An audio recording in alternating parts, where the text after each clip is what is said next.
May I come in? Yes, please come in. Please be seated. ഡോക്ടറിന് എന്നെ ഓർമ്മയുണ്ടോ? ഞാൻ 1 ഇയർ മുന്നേ വന്നിട്ടുണ്ടായിരുന്നു എൻ്റെ ഒരു പല്ല് റൂട്ട് കനാൽ ചെയ്യാൻ വേണ്ടിയിട്ട്.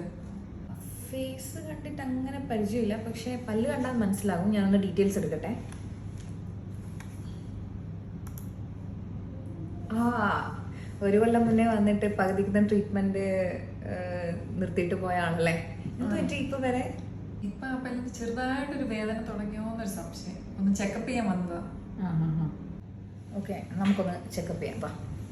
ഇതിപ്പോൾ നിങ്ങളുടെ കറൻ്റ്ലി എടുത്ത എക്സ്റേ ആണ്. ഓക്കെ, മുന്നേത്തെ എക്സ്റേ ആയിട്ട് ഞാനൊന്ന് ഇവാലുവേറ്റ് ചെയ്തു. നല്ലോണം ലീഷൻ, ഉള്ളിൽ നല്ലോണം ലീഷൻ കൂടിയിട്ടുണ്ട്. അപ്പോൾ സാധാരണ മുന്നത്തെ അപ്പോയിൻമെൻറ്റ് അപ്പം തന്നെ കംപ്ലീറ്റ് ആണെങ്കിൽ വെറും 2 സിറ്റിങ്ങിൽ തീരേണ്ട ഒരു ട്രീറ്റ്മെൻറ്റ് പ്രൊസീജിയർ ആയിരുന്നു. നിങ്ങളത് കംപ്ലീറ്റ് ചെയ്യാത്തതുകൊണ്ട് 1 കൊല്ലം കഴിഞ്ഞിട്ട് വരുമ്പോഴത്തേക്ക് ഈ റൂട്ടിൻ്റെ എൻഡിൽ നല്ല ഇൻഫെക്ഷൻ വന്നിട്ടുണ്ട്. ഇനിയൊരു 3-4 വിസിറ്റും കൂടി കഴിഞ്ഞ് കഴിഞ്ഞാൽ, അതിന് ഇൻസൈഡ് മെഡിസിനൊക്കെ വെച്ച് 3-4 വിസിറ്റ് കഴിഞ്ഞ് കഴിഞ്ഞാൽ നമുക്ക് ഇത് കംപ്ലീറ്റ് ആയിട്ട് പൂർണ്ണമാകുള്ളൂ. ഇനി ഈ ഒരു ട്രീറ്റ്മെൻറ്റ് കംപ്ലീറ്റ് ആക്കിയാൽ നിങ്ങൾ ഇനി എത്ര കൊല്ലം എടുത്തിട്ടായിരിക്കും വരിക?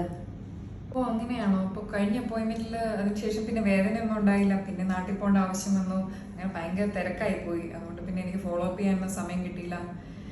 ഇപ്പം ലാസ്റ്റ് അപ്പോയിൻമെൻറ്റിൽ കഴിഞ്ഞ പ്രാവശ്യം ഞാൻ പേയ്മെൻ്റ് എല്ലാം കംപ്ലീറ്റ് ആക്കിയോണ്ട് ഇനി ഞാൻ പേയ്മെൻ്റ് ഒന്നും ചെയ്യേണ്ട ആവശ്യമില്ലല്ലോ. കുഴപ്പമില്ല, നമുക്ക് ഇപ്പം പുതുതായിട്ട് സ്റ്റാർട്ട് ചെയ്യാം. അതിൻ്റെ പേയ്മെൻറ്റ് എങ്ങനെയാണെന്ന് വെച്ച് കഴിഞ്ഞാൽ നമ്മൾ പുതുതായിട്ട് വീണ്ടും തുടങ്ങുന്നതാണല്ലോ. അപ്പോൾ പേയ്മെൻറ്റ് വരുമ്പോഴത്തേക്ക് സ്റ്റാർട്ടിങ് ആ ഒരു എമൗണ്ട് തന്നെ, അതും പിന്നെ മെഡിസിൻ വെക്കുന്നതുകൊണ്ട് കുറച്ചും കൂടി എക്സ്ട്രാ എമൗണ്ട് ആകും. അപ്പോൾ ഇന്ന് നമുക്ക് സ്റ്റാർട്ട് ചെയ്യാം അല്ലേ? അതെ ഡോക്ടർ, ഇന്ന് ഞാൻ അത്ര മെൻ്റലി പ്രിപ്പയർഡ് അല്ല. ഞാനൊന്ന് പ്രിപ്പയർ ചെയ്തിട്ട് നെക്സ്റ്റ് മന്ത് വരാം. നെക്സ്റ്റ് മന്താ? ആ ശരി.